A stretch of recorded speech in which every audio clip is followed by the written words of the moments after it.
Welcome to the Soulful Surgeon Podcast with Dr. Lisa Hunsicker, a sanctuary for healthcare workers. In this space, we honor your stories, your struggles, and your triumphs. Here, you are more than your role. You are seen, heard, and celebrated. Join me as we explore conversations that nourish the heart, elevate the mind, and remind us why we chose the path of healing. This is your time. This is your place. This is the Soulful Surgeon Podcast. Hello, everyone, and welcome to the Soulful Surgeon Podcast. I'm your host, Dr. Lisa Hunsicker, and today we're going to be expanding on the remedies of being that we've been talking about in this series. This focus today is going to be on our spiritual being. Again, as you recall, the 7 remedies of being include our physical being, our mental being, our spiritual being, and then our sensory being. Those have to do with mostly about who we are personally, but then we move into our relational being, and this really is how we're relating to other people. We have our community being, and this is really how we're relating to our community as physicians, nurses, all of the allied health people. Everyone is the healthcare community. And then finally, the 7th being is our intentional being, which is what are we doing here in this time with our life? What's our purpose? What are we doing? So today, again, we're going to focus on the mental being. Now, I'm going to be 100% transparent. I am no expert in spirituality. This has been a personal journey that I have been on, and I've done many different facets of this over many, many years. I learned to meditate with Deepak Chopra.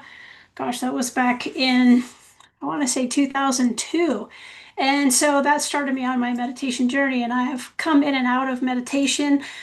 I would say in the last year, I have really developed a strong focus for this, and so I typically will meditate daily.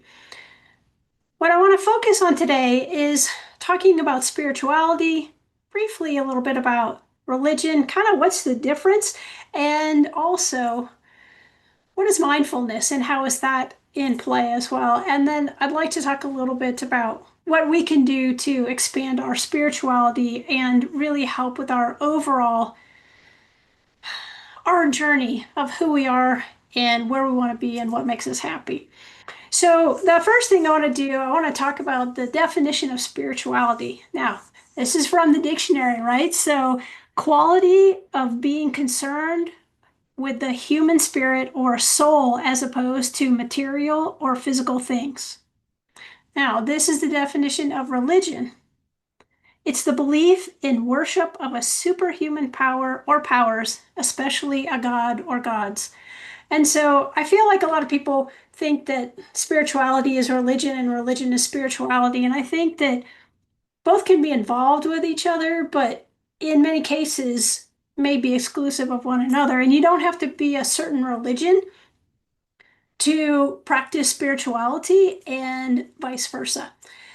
I don't think that spirituality has to go with certain religions. You can use this as kind of a journey. And many times I do feel like religion is guiding different ways of spirituality as well. So in this discussion for us, I want this to be more, I don't want it to be centered on a particular religion, because in healthcare we have so many different religions and everyone is welcome, and I think everyone's viewpoint is definitely appreciated. And so I don't really want to get focused on a particular religion. I do know that healthcare struggles because sometimes the practice of healthcare can conflict with one's religion. And we're not really going to talk too much about that, but that is something that is an issue that people deal with, and we'll deal with that in another episode. But today, the thing I want to really talk about, religion is typically an organized set of kind of communal beliefs and rituals and practices, and that all centers on a particular faith. But spirituality is a lot broader, and I feel like it's more like one's personal journey that you're going to go to seek your own personal meaning and your own connection to something that is greater than yourself. And so this can be, but is not necessarily involved with a religion. So the question that we often ask is, who are we really? And who is this person really? Not exactly like what's our job description and what do we do and what's our titles, but more at the core of who we are and where do we belong? And that's in such a big, greater conversation. Where do we belong in our community and in our country, globally? So many different variations of that. And so, with spirituality, which is what I really want to focus on for this particular episode, spirituality is it's made up of basically five different things. We've got our personal journey, which this is our inner life and this is our personal growth. It's not just where we are today, but it's what are we trying to get to and who are we trying to be and how do we grow as a person in that process? And is that process authentic to who we are? Is that aligned with our morals and values? And who do we become with that? The next is it's really beyond religion. And so this this is existing outside of it in the form of meditation, mindfulness, prayer. All of these are extensions related to spirituality. Now, I think one common theme that we seem to have with spirituality is the the search for a meaning. These are universal themes like love, compassion, our purpose, and then what is the nature of life and death? How do we get here? What's the journey that we're on through it? And then what's our departure like? And where are we going after death? And then the other is connection to the sacred. And this is some sort of personal connection to something larger than ourself, perhaps the universe. The last is flexibility. And these these really are a much more fluid process. And the journey is kind of all over the place, and it's not rigid and it's not tied to specific rules that perhaps that we see in religion. Now, when we talk about spirituality, typically we're going to talk about some form of mindfulness. And the definition of mindfulness is the consciousness of being aware at a present moment. And we're just being aware, like right now, my mindfulness, I'm being aware of this podcast. I'm aware of where the light is. I'm aware of where the camera is. I'm aware of where the microphone is. I'm aware of how I'm speaking to you, what the temperature is, like all the details of being present in this moment. Now, this is also a therapeutic technique that you can use to focus on your awareness in a present moment. So again, if I was doing a technique, maybe it's a meditation, maybe I would be thinking about all of these techniques and simply being present. Maybe I'm thinking about, I'm going to be present and think about a podcast that I'm going to give and all of the things that I want to bring to that podcast. I'm creating that moment and what that's going to look like. But really, it's also just being conscious of where I'm at in that moment at the same time.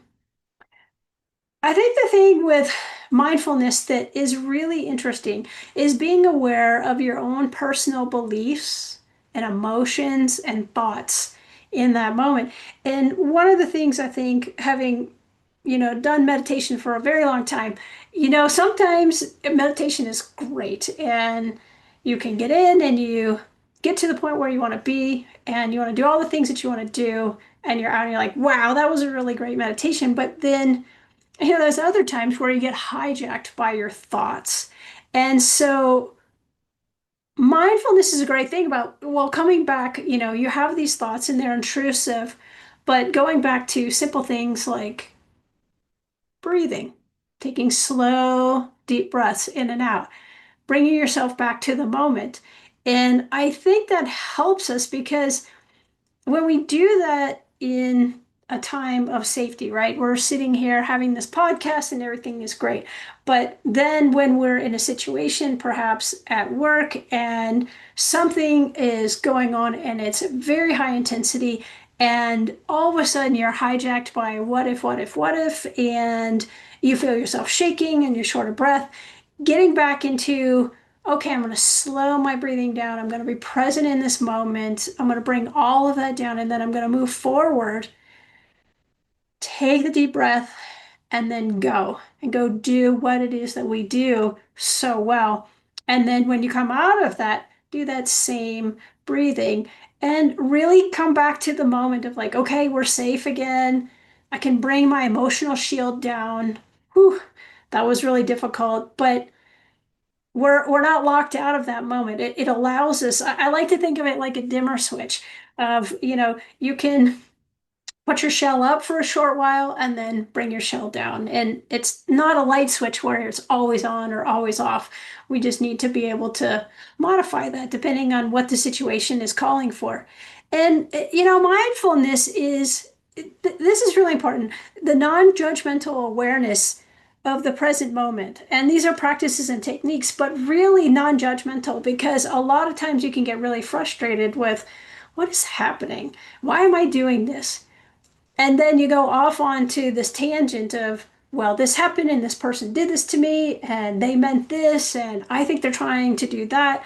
There's so many different versions of what you think and you just get hijacked. And really pulling that back and saying, you know what, I'm not even going to engage in that. And then I'm just going to sit back and come back to this practice. And I'm not going to be judgmental of me. And I'm not going to be judgmental of whatever the scenario was. I'm just going to let it go. And the thing is that spirituality is a broader concept. And this is like you're not just in this moment. Now it's a much bigger view and landscape of like, what is my purpose? What is my meaning? What am I trying to accomplish here? And the thing is that, you know, you're gonna have a connection to something greater. Maybe it's the universe, maybe it's the transcendent. It just depends on your own personal beliefs. And this this can be used, mindfulness can be used in spirituality, but maybe not. The thing is that the key point for mindfulness is pay attention. And just pay attention to you and all that is around you. If you're going for a walk, right? What does the grass look like? What's the color of it? What time of year is it? Is there snow on there? Has it just rained? Is it really, really dry because there hasn't been rain? What does it smell like? Is there wind? Is it cold? Is it hot? What's the sun like? Is it there? Is it hot? Is it cloudy? Is it nighttime? Is it early morning? Is it sunrise or sunset? And what does that look like?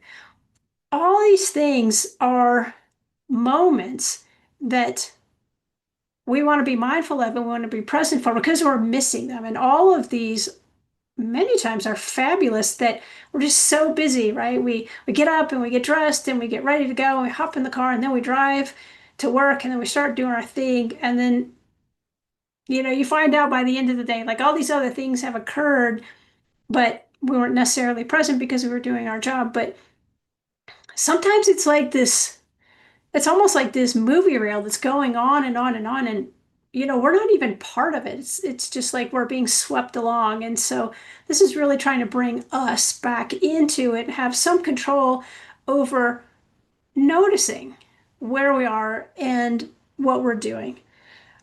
I think an interesting thing is, and I love the book Seed of the Soul by Gary Zukav. And I definitely invite you to read that because I think that a lot of the things that we talk about, he really does really explain this very eloquently. And certainly spirituality, he talks a lot about the uh, sensual being and if you're a multi-sensory being versus a five-sensory being, which we'll talk about actually in the next podcast. But also, where are you going? What are you doing? And who are you really? And I think that the thing that he discusses that I like is talking about external power versus authentic power. And when we look at our own power and where we're going and what we're doing, external power comes from the idea of wanting to exert power to control over our own fears. And this is like, we need to control everything because these are all the possible worries that are related to it. So if we just control all these things, we can manipulate it and then we don't have to worry anymore. So it's an anxiety mitigation process. And I think that by what we do and the kind of work that we do, I think that that's our day all day long because we are dealing with such high fear factors from patients as well as ourselves and all of the anxiety that both of us are navigating at the same time. Now, authentic power puts that aside and basically proceeds with I'm going to control the things that I can based in love and wanting the best for whoever and myself as well. And so it's a much more authentic alignment with who you are as opposed to really trying to control the entire universe, which is what our natural tendency is. I think another thing, in spirituality that is really important, at least to me, is really considering abundance and manifesting abundance and really being aware of that. And, if we just look at the main definition of abundance, abundance is basically an ample quantity of something. And then the other opposite of that is scarcity. And so obviously scarcity is a shortage. But the thing is, abundance is a mindset, but also so is scarcity. And you have to pick one because it's going to drive how you function and how you show up.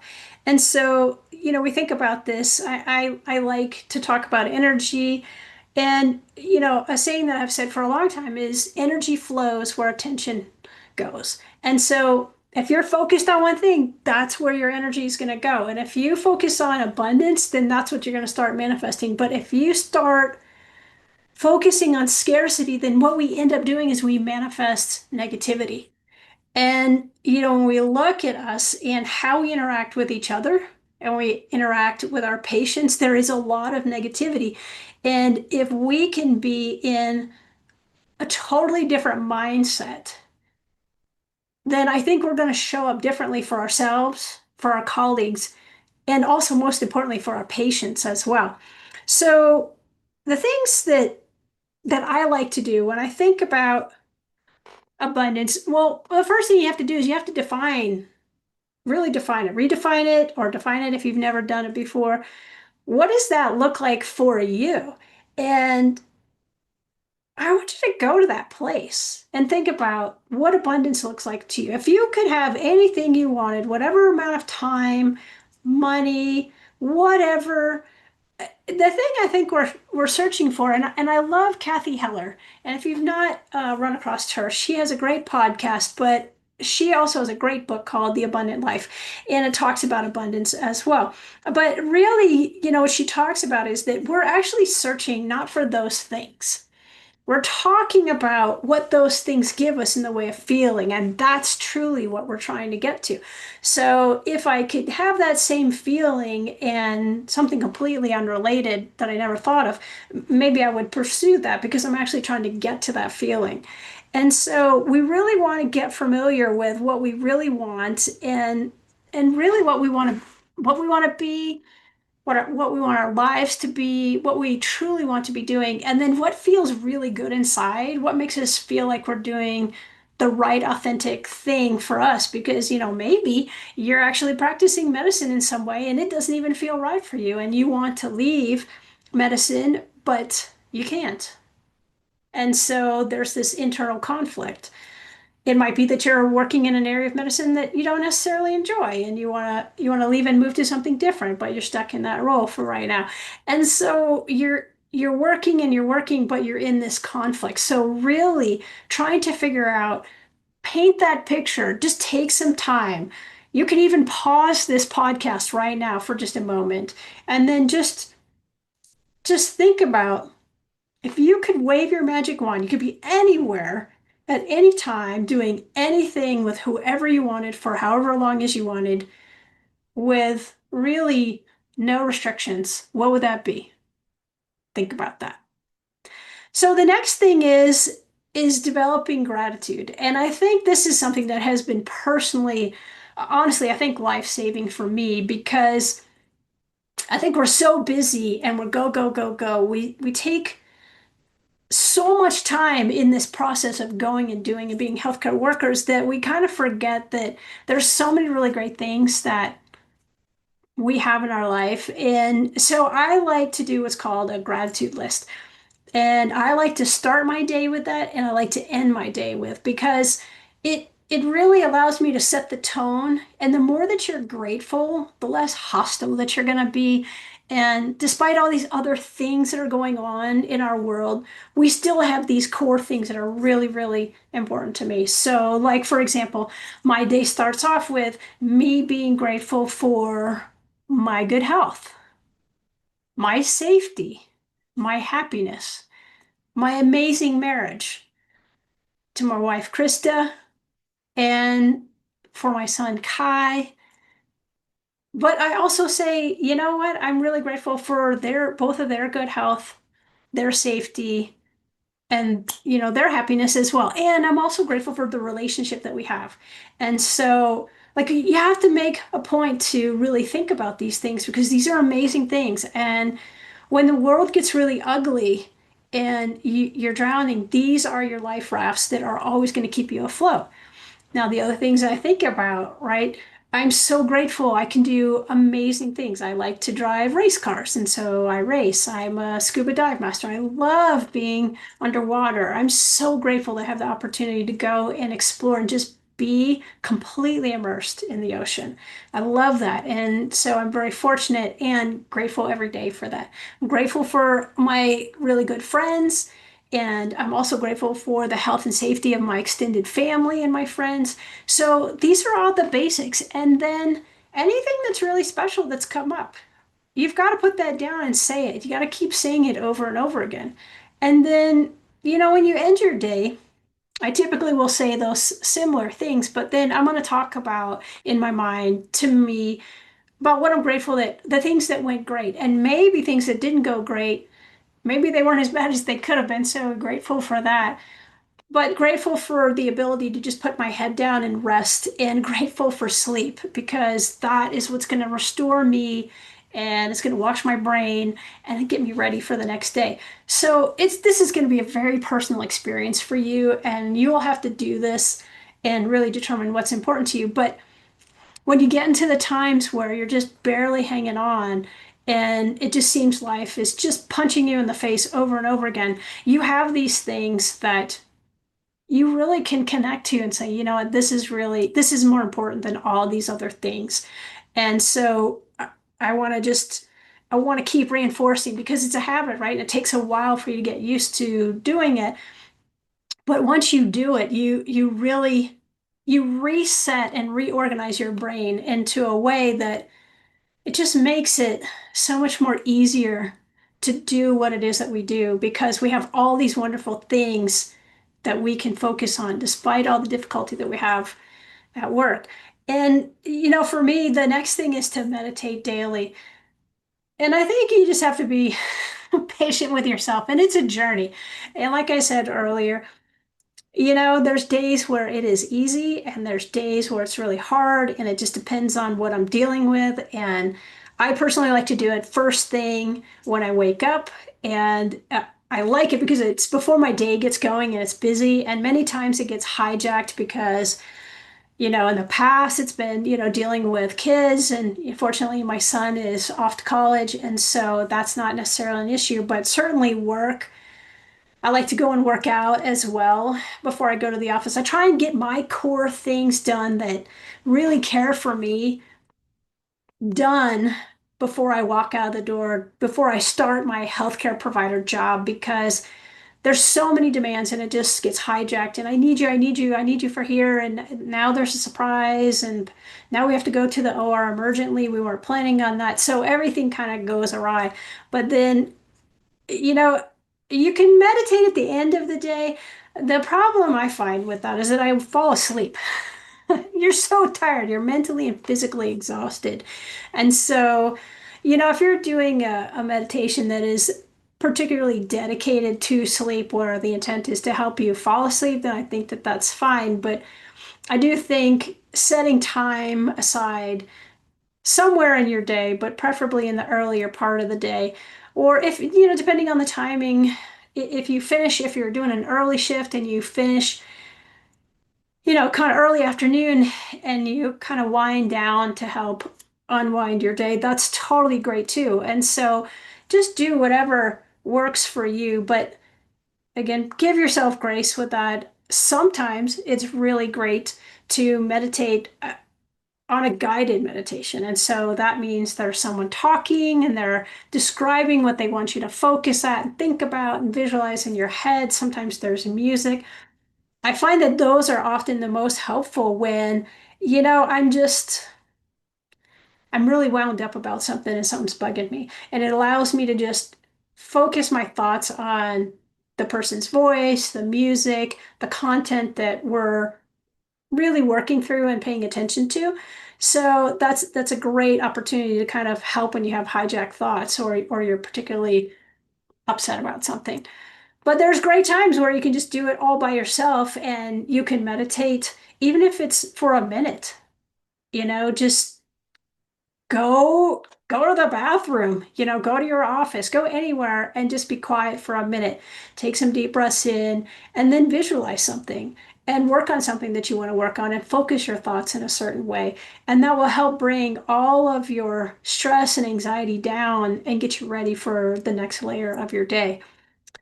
I like to use apps because I think that that is very helpful. And, I'm very fortunate because I learned to meditate with Deepak Chopra and, we didn't have, we didn't have much. There's, the internet was, just beginning. And so we didn't have smartphones. We didn't have apps. We do now. And so you can go on retreats. I think Deepak Chopra is a great resource. There are many apps. And so there's Inner Now. There is the Happier app. You could go on Spotify because there's a ton on Spotify. Kathy Heller's podcast has a bunch of content there. I know that Deepak Chopra has 21 Days of Abundance on Spotify and multiple other things. So it's like whatever your choice and whatever inspires you, just put in meditation. There's so many different platforms it'll be available to you. And some of them are free and some of them are for a very small fee. But I think it's investing in your health. And I want you to think of it like a copay for a visit. And it's cheaper than a copay and covers usually an entire year. So just think about those choices. And then lastly, I just want to close out with I want us to stop moving in this world of fear. And I want us to move from a place of love. And I think if we can really approach as much as possible with loving kindness, I think that this is really going to help. And I think obviously there's fear that we're just dealing with every day, and that's not going to go away. But trying to set that down, move through as much as you can, guard yourself when you need to, put that shield down when you're done, and then really get to a place of love and really approach one another. All of healthcare, we need to love one another and we need to treat each other with loving kindness. I think as we do that and as we take care of ourselves and all of our beings, we're going to show up for patients in a much different way where they're not actually going to even recognize us because they've become so accustomed to us being very short, very fast, very concise, rude in some cases. And so this allows us to come from a place of genuine interest, genuine kindness, genuine love, and genuine healing, right? That's what we went into this to do this. And so we need to really come back to that place. There's a lot that we deal with, but we really need to come back to the core of why we do this. And the most important thing is we need to lead with heart. And every one of us is a leader. And it's so many different variations, right? I'm a surgeon. And so, yes, I'm a leader in the OR and we orchestrate that. But everyone in the OR is a leader because everyone has their own specific contribution. And even, the teams that keep the ORs running, stocked, clean, I can't even do any of my surgeries without those people. So we need to lead with heart, and we need to recognize all the people that we're working with, and think about, when we're approaching someone, what is their heart like, and treat their heart with gentleness and kindness as much as possible. So that's my short stint on spirituality. I hope this is helpful for you. Check out the resources that we mentioned in the podcast, and I'll put it down in the notes, in the show notes, for contacts for all of these different places. So thanks so much, and I'll see you next time. Thank you for joining me on the Soulful Surgeon Podcast. I hope today's conversation offered you reflection, encouragement, and a reminder that you are not alone on this journey. If this episode spoke to your heart, please share it with someone who might need it as well. And don't forget to subscribe so you never miss a moment of connecting with healthcare workers all over. You can find us on the web at soulfulsurgeon.com. You can find us on Instagram at Soulful Surgeon. And you can find us on LinkedIn at Lisa Hunsicker, MD. Until next time, take care of yourself the way you care for others. And remember, your story matters here.